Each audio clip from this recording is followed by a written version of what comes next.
সপ্তম শ্রেণীর প্রিয় শিক্ষার্থী বন্ধুরা, আগামীকালকে তোমাদের হচ্ছে শিল্প সংস্কৃতি পরীক্ষা। তোমরা জানো শিল্প সংস্কৃতিতে ব্যবহারিক অংশতে মার্ক হচ্ছে 35, একদম 100তে 100 কমন পাবে। এরকম ব্যবহারিক প্রশ্নগুলো যে বোর্ড থেকে দেওয়া হয়েছে, একদম বোর্ড থেকে যা দেওয়া হয়েছে তোমার স্কুলের পরীক্ষায় তাই থাকবে।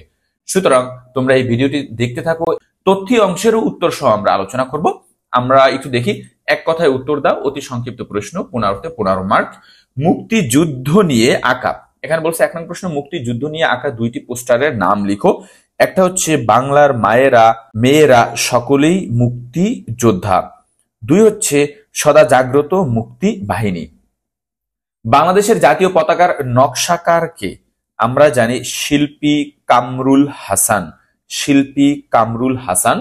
সংগ্রাম ছবিটি কার আঁকা? শিল্পাচার্য জয়নুল আবেদিন। বাংলা গজলের স্রষ্টা কে? কাজী নজরুল ইসলাম। দাদরা তাল কয় মাত্রার? দাদরা তাল হচ্ছে 6 মাত্রার। মৃৎ শিল্পে কোন ধরনের মাটি ব্যবহার করা হয়? আঠালো মাটি ব্যবহার করা হয়। প্রাচীন কালে কোন কাপড়ের জন্য সারা বিশ্বে বাংলার সুখ্যাতি ছিল? আমরা জানি মসলিন কাপড়ের জন্য। শিল্পী এস.এম. সুলতান শিশু স্বর্গ কেন প্রতিষ্ঠা করেছিলেন? শিশু শিল্প কেন প্রতিষ্ঠা করছে? মননশীল নতুন প্রজন্ম গড়ার জন্য। আবার বলি শোনো, মননশীল নতুন প্রজন্ম গড়ার জন্য। বাংলাদেশের কোন অঞ্চল মণিপুরি তাঁতের জন্য বিখ্যাত? সিলেট অঞ্চল। বাংলার 2টো লোকশিল্পের নাম লিখো। একটা হচ্ছে মৃৎশিল্প আর একটা হচ্ছে তাঁত শিল্প। আমাদের দেশের ক্ষুদ্র নৃগোষ্ঠীর 2টি উৎসবের নাম লিখো। তুমি যে কোনো 2টি উৎসবের নাম লিখতে পারো। যেরকম আমি যদি বলি, এখানে আমি বলবো বৈশাখী, বিজু, বৈশাখী এবং বিজু। কুম্ভকার বলা হয় কাদের? যারা মাটি দিয়ে বিভিন্ন শিল্পকর্ম তৈরি করেন তাদেরকে বলা হয় কুম্ভকার। যারা মাটি দিয়ে বিভিন্ন শিল্পকর্ম তৈরি করেন তাদেরকে বলা হয় কুম্ভকার। হাতের তালির মাধ্যমে আমরা কোন বিষয় সম্পর্কে ধারণা পাই? গানের তাল সম্পর্কে ধারণা পাই।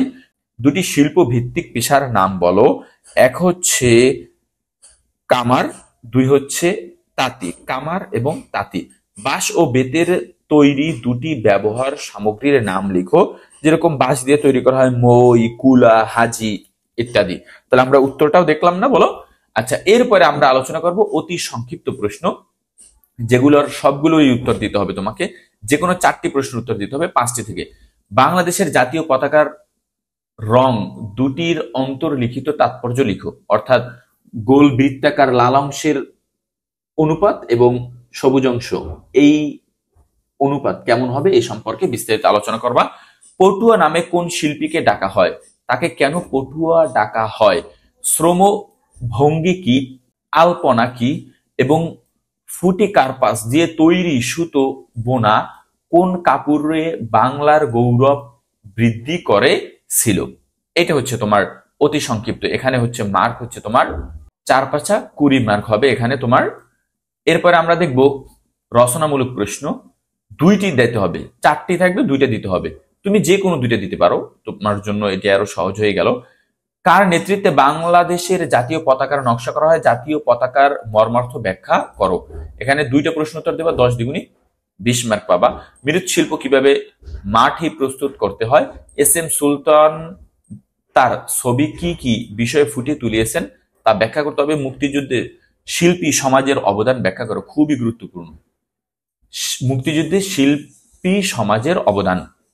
এরপরে আমি তোমাদেরকে বলছি যে বন্ধু খাতা ব্যবহারিকে 35 মার্ক, এইটাই থাকবে। এই দেখো, বন্ধু খাতা প্রদর্শন হয়তোবা তোমরা করে ফেলছো অলরেডি, আর যদি করে না ফেলে আগামীকালকে নিয়ে যাবে বন্ধু খাতা, 15 মার্ক।